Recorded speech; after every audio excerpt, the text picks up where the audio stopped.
এই সবজি বেডের যে ঢেঁড়সগুলা কয়েকদিন আগে দেখাইছিলাম, রোপণ করলাম, সেগুলিতে আজকে দেখেন ফুল ধরতেছে। এই ঢেঁড়স আমরা সারা বছর আবাদ করতে পারি। একবার ৩-৪ মাস ঢেঁড়স দেওয়ার পরে আবার নষ্ট হয়ে যায়, তখন আবার নতুন করে লাগাই।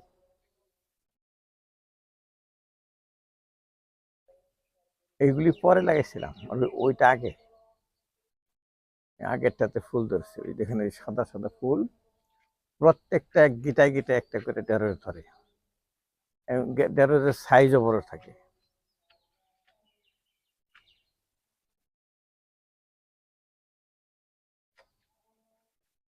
এই যে দেখেন ফুল ধরছে।